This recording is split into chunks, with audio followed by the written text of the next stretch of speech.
I am deeply grateful to those who intervened and saved me from severe consequences 43 years ago.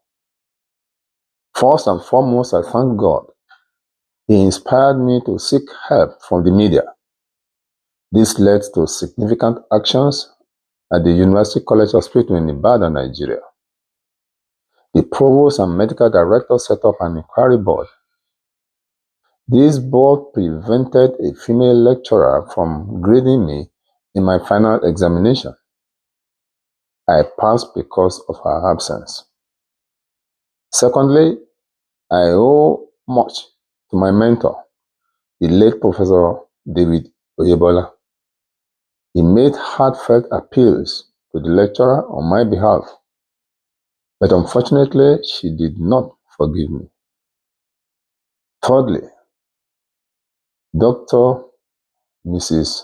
Moji Oyebola, a former commissioner in Oyo State, went out of her way to help.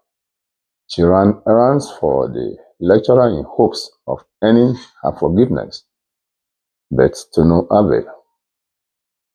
Fourthly,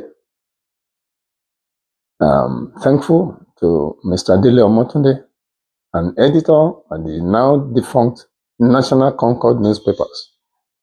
He conducted interviews at the department and the hospital. His report, tagged The Stinking Teeth of Ibadan Dental School, was published on Wednesday, May 18, 1983. Fifthly, Pastor S.O. Akande of CAC Unipassion Adelakun Street, Ibadan, and his congregation supported me greatly. They fasted and prayed for me throughout my ordeal. For the past 20 years, Pastor Akande has invited me to minister in his church whenever I am in Nigeria. Sixthly, my mother-in-law and my late father-in-law were pillars of support. They fasted, prayed, and encouraged me during this challenging time. Seventh is my late mother, who personally begged the lecturer on my behalf, but her pleas were turned down. Lastly, I thank my wife, my invaluable treasure. We were only dating when these troubles began. She stood firmly by my side, proving her love and loyalty. Even when a colleague advised her to leave me, claiming I would never graduate, she stayed committed. After 5 years of courtship and 43 years of a blessed marriage with children and grandchildren, she remains my best friend, greatest support. By God's grace, I'm enjoying every second of my life in retirement, sharing the good news of Jesus across the globe. Here is my weekly speaking schedule.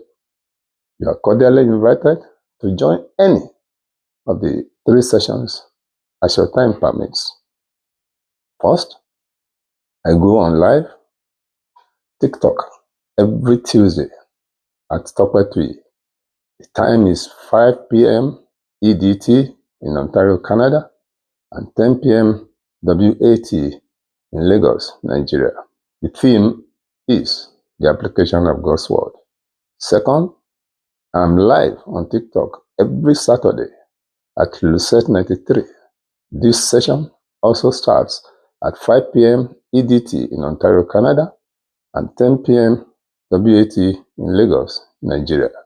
The themes are Kingdom Mystery, Dental Health Care, and Lifestyle. Third, join me every Thursday on Podbean at the Allura 66. The broadcast begins at 1 p.m. EDT in Ontario, Canada, and 6 p.m. West African time in Lagos, Nigeria. The theme is Biblical Insight for Purposeful Living. Good news. On Monday, June 15th, 2026, I was informed from an impeccable source that the female lecturer is 84 years old and she has given her life to Christ. To me, this is the icing on the cake because God values the soul of one person more than the whole world. Matthew 16:26 confirms this. It says, "For what is a man profited if he shall gain the whole world and lose his own soul? Or what shall a man give in exchange for his soul?" All has ended well, and God alone has taken all the glory.